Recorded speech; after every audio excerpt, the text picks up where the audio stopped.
thank you for your time. Thanks, brother. Thanks for coming through. Everybody's hit me up and it's giving me all these questions, bro, and I'm like, you know what, nah. I just want to come here and see what the fun things to do here. Ask away, bro. I'm more than happy to answer whatever. But bro, as I said, like when people, family or visitors come through, like it's always, they're always far in between. So it was nice. It was really nice. Like I reached out and you're just like, brother, what do you need? And that was cool, man. Like it made me feel like and now that we're chilling, it made me feel like I'm at home, brother. With you. Nah, it's cool, bro. Especially because like once you're over here, like you kind of have like a sense of pride, like for Japan. Like I'm not Japanese, but like I'm proud of like what it gives tourists, and like when they understand the culture, because I felt like I've had a wee insight to the culture and what the people are about, and so like I have like a soft spot for Japan, bro. And it's you want people to experience the same, have the same experience. I think it's always gonna be like that, eh? Yeah, like for bro. the rest of your life. Yeah, like this is a part of my journey that me and my family will always remember. Eh? Do you feel like if you talk to the little Richie and Rickerton, and you think that he'd ever think that he'd be in Japan? No way, bro. No way. Nah, not at all. Like, and that's, I guess the whole grateful thing comes into play. Like, I'm just so grateful for the opportunity to be here and to bring my family along for the experience, and truly grateful for what footy does and the opportunity that it gives me and my family. What about the footy over here? How does it differ from home? Oh man, it's like there's numerous. Like one is that the games are either at 12 p.m. or 2 p.m. Like there's no 7:05 games. So here you wake up, you're straight into the game, and then you're home for dinner with the family, man. Like it's real cool. And then obviously the game of rugby itself, there's the tempo is real quick here. Is that like a known thing? Like it's just a quicker brand of rugby over here? It is, bro. I'd say it is known. Like one of the reasons is that like defense is optional. Can be optional. By me too. Touch. What's the jerseys like here? They're mean, bro. Because you're a jersey collector, eh? I love, Yeah. I got my, I actually got a Mo'unga heritage jersey at home, which brings back memories of the old Pacific Island jersey. What's the best, because you've been, been in the All Blacks for so long, just jersey-wise, what's the one that you're like, I like that one? That's what not year? an All Black? No, what year? What jersey, just the jersey. Yeah, I would have to say 2021. There was a few when they had the white collar. Yeah, that's what I was going to bring up. Yeah. I like the white collar. I like the white collar. But they're all special, man. Yeah. All those jerseys are special. And being in Japan, they're even more special because you miss playing for those teams that you used to represent. I remember last time when I came over here and I went to Disneyland, and I wore All Black shirt, and bro, they let me in the front of the line all the time. Yeah, they would have thought you were like Peruipo or something. Well, hey, back then I was more like Olo Brown. But yeah, they were just like, All Blacks, come in the front. And I was like, yeah, All Blacks. They love Kiwis, bro. They really embrace Kiwis over here, especially those that know rugby. They know the All Blacks, man. And well, we just saw like the bro. He came back 3 times just to come and get a handshake, get a photo. And yeah, what are the fans like over here? Man, like honestly, I don't have a bad word to say about them. Like, as you know, the people themselves are truly special, respectful and really well-mannered, and just, And the fans here, like, they're so cool, man. Like, respectful of you and your time, and I guess your surroundings, or people you're with, your family. But the thing I love about them the most is that they're just true supporters, man. Yeah. Like, they're passionate about the sport. They love great rugby. And win or lose, they're going to turn up the week after. That's pretty cool, eh? Yeah, it is, bro. Like, it's cool to know, like, no disrespect to anywhere else, but they're there because they support the product, not the result. Yeah. You know what I mean? That must be a cool feeling. It is, like, and it's quite refreshing. Like, obviously, we come from a country that,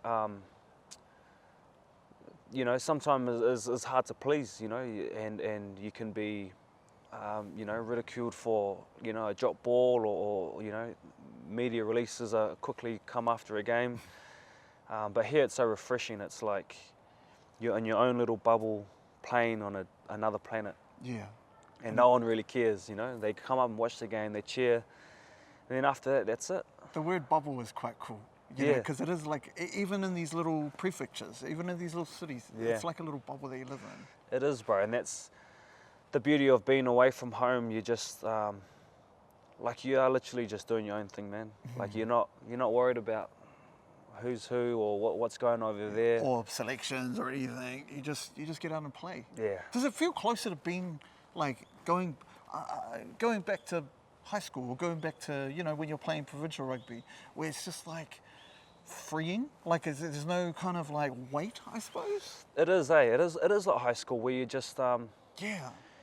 like I found like a real true love for the game coming back to Japan. Man. Like I just real like love footy and the satisfaction it gives me.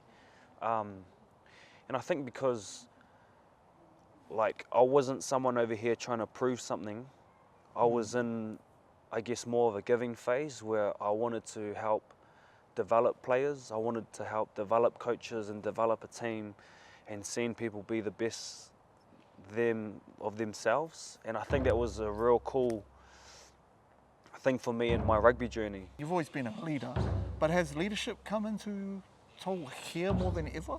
But you being the guy, the guy coming in and having instead of just being the big dog, you know, leading. Yeah, like leading is like it's a key part of like the position I play anyway. Like you have to be a leader, but here like I find myself leading in different ways that I would have ever led before, off field. I was going to say off field, right? Trying to help these young ones. Trying to help the young ones and like drive a culture that kind of looks like and feels like winning, you know, because a lot of these guys haven't experienced winning culture before or won a big competition, or they don't know what it looks like. So trying to give that people like that feeling, but also a bit of direction as to like, these are the key things that we need to nail if we want to be successful and have a really successful team. So, do you reckon that, like, in terms of like grassroots Japan, with new players coming in that have just been, you know, coming out of their systems, it must be like different now, and you've witnessed it. What have you witnessed on that? Man, like these kids are so skilled, man. Like they are so skilled, and the thing about the Japanese, they're so driven. Like they really are so driven. So you got guys coming out of university who are just wanting to take your position, you know. They want to come out and be the next superstar in Japan. But I have seen like the main differences I see here as opposed to home is how respectful these young kids are, and how I'd say like they're fierce in the way they want to play rugby and learn and be competitive, but they're bowing to all the leaders and they're making sure the balls are pumped up before training, and they're sweeping in between the changing rooms on a daily, and that's like, it's real refreshing, that sort of respect here in Japan. You know, whereas, you know, back home, some of these kids come out of school and they've seen it and they've done it all, so that's a cool thing about the young kids here in Japan. They're so respectful. And, you know, being respectful and respectfully, when I ask this question, you can give me a hiding if you want to. What's that? It's that 2027, my G. Yeah. Where are we progress-wise? What are we thinking? Bro, obviously, like I want to play in another Rugby World Cup, eh? Like it's Bro, shut up! Bro, Like you make me happy saying that. No, I do, I know bro. I've read that. I'm not just saying that. I know, I've read it. I've seen videos. I've seen it. But to stand here and hear you say that makes me happy, bro. Now this is live and exclusive. This is stuff that people haven't heard from my mouth. Like I really want to play in another Rugby World Cup, and that's the thing you miss here playing in Japan is, I guess, the world stage. Really testing yourself against the best of the world, and we'll see. And you know, if we had to come back, you know, play Super Rugby again,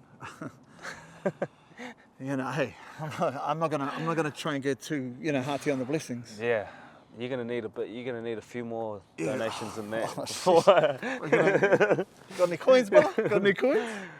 But I'm just, that makes me really happy, brother, for you.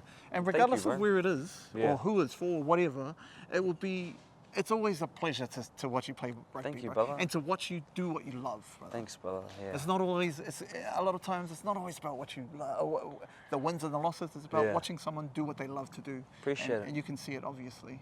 Thank you so much for this, bro. My man. Let's go and show me around. Hey, I'm hungry, Yeah, G. let's go. Let's go find some. Let's chop it up. Yeah, let's chop it up.